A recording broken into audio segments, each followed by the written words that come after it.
Dalam perang modern, tembakan pertama bukan lagi rudal, tapi data. Dalam beberapa hari terakhir, Amerika Serikat memindahkan armada tempurnya ke sekitar Iran. Kapal induk, jet tempur generasi kelima, drone pengintai, sistem pertahanan udara, semuanya masuk posisi. Di saat yang sama, China memotret dan mempublikasikan sistem pertahanan Amerika di Timur Tengah. Lokasi Patriot, pola pertahanan, dan jejak militer AS kini bukan lagi rahasia tertutup. Artinya sederhana, peta perang sudah terbuka sebelum perang dimulai. Iran membaca semua sinyal tersebut dan jawabannya jelas. Jika Amerika menyerang, tidak ada operasi singkat, tidak ada perang terbatas. Targetnya bukan satu negara, tapi seluruh kawasan, dari Israel sampai pangkalan-pangkalan AS. Dan di belakang layar, Rusia tidak tinggal diam. Helikopter tempur Rusia mulai masuk ke Iran. Jet tempur Su-35 diperkirakan juga sudah datang. Ini bukan lagi soal siapa menembak lebih dulu, ini soal siapa yang salah membaca sinyal. Karena sekali perang ini pecah, tidak ada pihak yang bisa mengendalikannya dengan satu tweet.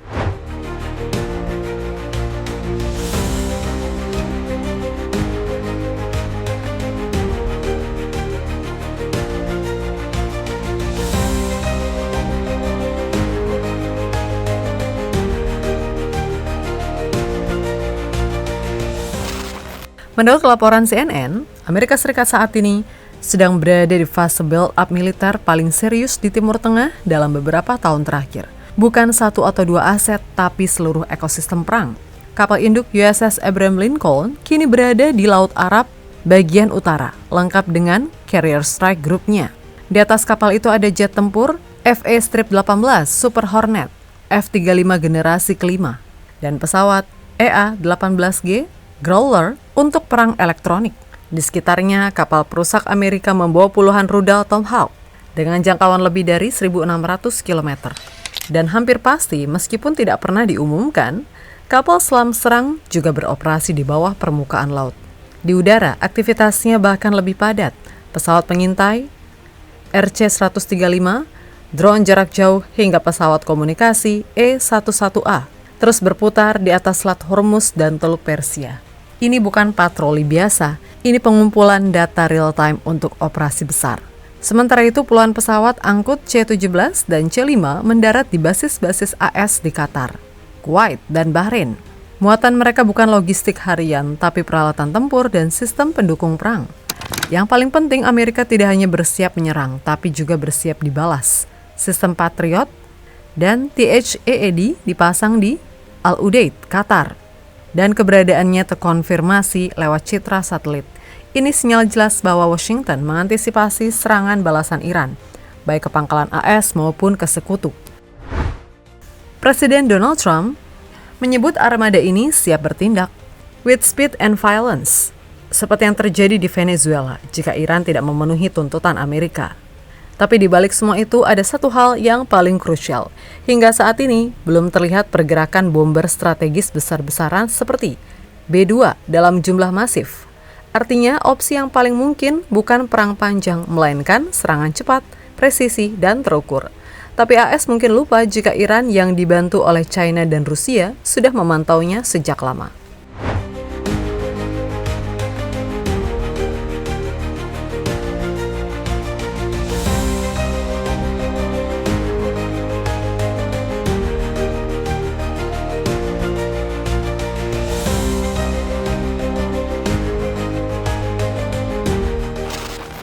Di tengah pengerahan armada Amerika, ada satu perkembangan yang luput dari perhatian banyak orang.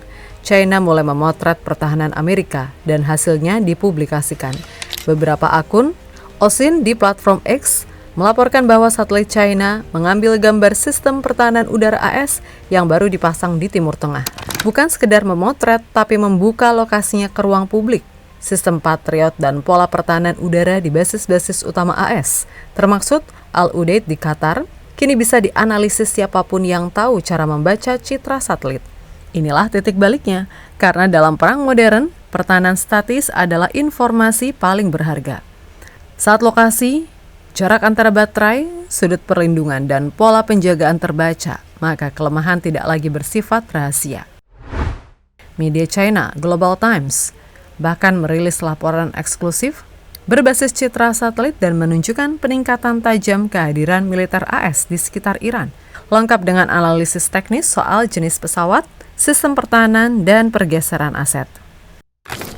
Para analis militer China menyebut langkah Washington ini cukup untuk serangan terbatas, tapi belum ideal untuk perang skala penuh. Dan di saat yang sama, mereka menekankan satu hal penting. Iran kini tidak lagi buta terhadap peta pertahanan lawannya. Artinya sederhana, Iran tidak perlu menerbangkan drone pengintai sendiri, tidak perlu menembus wilayah udara musuh, dan sudah tersedia, data sudah tersedia, gratis, terbuka. China tidak mengirim pasukan, tidak menembakkan satupun rudal, tapi dengan satelit dan publikasi data, China memberi Iran mata, dan dalam perang, mata seringkali lebih menentukan daripada peluru.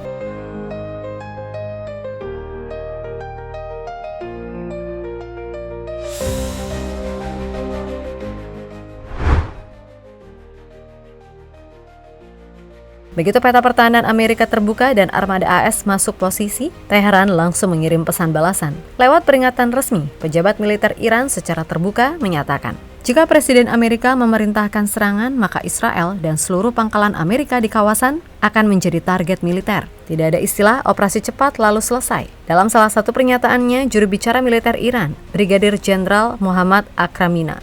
Dalam salah satu pernyataannya, juru bicara militer Iran, Brigadir Jenderal Muhammad Akraminia menegaskan, jika Washington berpikir bisa menyerang, lalu 2 jam kemudian mengumumkan perang selesai, itu tidak akan terjadi. Pesannya jelas, perang tidak akan dibatasi. Iran juga menggelar latihan tembak langsung di Selat Hormuz, jalur energi paling vital di dunia. Bukan sekedar latihan rutin, tapi demonstrasi kesiapan. Kapal cepat, drone, rudal, dan manuver agresif di dekat jalur pelayaran internasional. Menurut laporan Al Jazeera, latihan ini dilakukan saat kapal perang Amerika sudah berada di sekitar kawasan. Artinya, risiko insiden disengaja atau tidak disengaja naik drastis. Di sisi diplomatis, Iran tetap menyebut pintu dialog belum tertutup, tapi dengan satu syarat, tidak ada negosiasi di bawah ancaman. Program rudal dan kemampuan pertahanan disebut sebagai garis merah yang tidak akan dibatasi. Bagi Iran, itu bukan lagi tawar-menawar, tapi jaminan kelangsungan negara. Dan inilah titik krusialnya. Amerika mungkin menyiapkan serangan presisi dan terbatas, tapi Iran menyiapkan balasan regional dan menyeluruh. Ketika satu pihak menghitung jam operasi dan pihak lain menghitung geografis kawasan, maka perang berubah dari skenario militer menjadi masalah eskalasi yang sulit dikendalikan.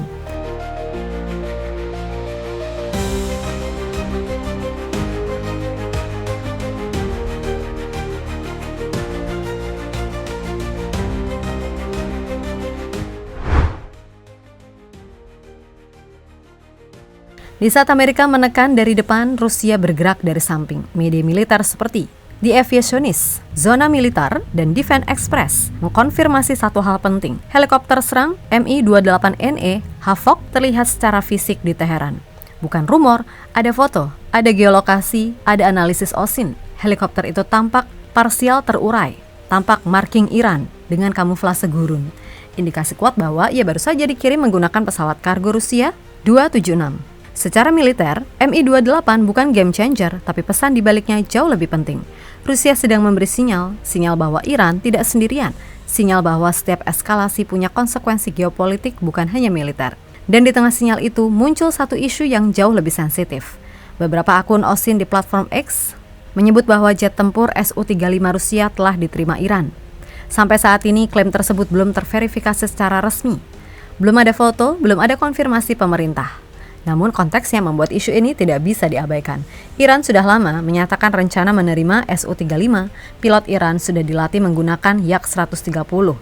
Produksi Su-35 dilaporkan berjalan dalam beberapa bulan terakhir. Artinya, meskipun belum terbukti, isu Su-35 muncul di saat yang paling sensitif, ketika Amerika dan Israel sedang menghitung opsi serangan. Dan dalam perang bahkan kemungkinan saja sudah cukup untuk mengubah kalkulasi.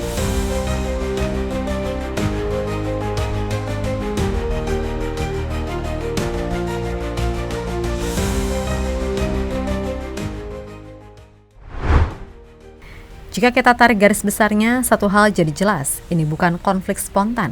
Ini eskalasi yang dibangun lapis demi lapis. Amerika menyiapkan armada dan opsi serangan, China membuka peta pertahanan lewat satelit, Rusia mengirim sinyal lewat pergerakan senjata. Iran menegaskan balasan tidak akan terbatas. Di perang era lama, keunggulan ditentukan oleh jumlah pasukan. Di perang saat ini, keunggulan ditentukan oleh siapa lebih dulu tahu posisi lawan. Dan ketika data sudah terbuka sebelum tembakan pertama dilepas, yang paling berbahaya bukan senjata paling canggih, melainkan kesalahan membaca sinyal. Satu insiden kecil di laut, satu salah tafsir di udara, atau satu keputusan politik yang mengira perang bisa dikendalikan dari jauh. Karena begitu konflik ini pecah, ia tidak akan bergerak mengikuti rencana siapapun.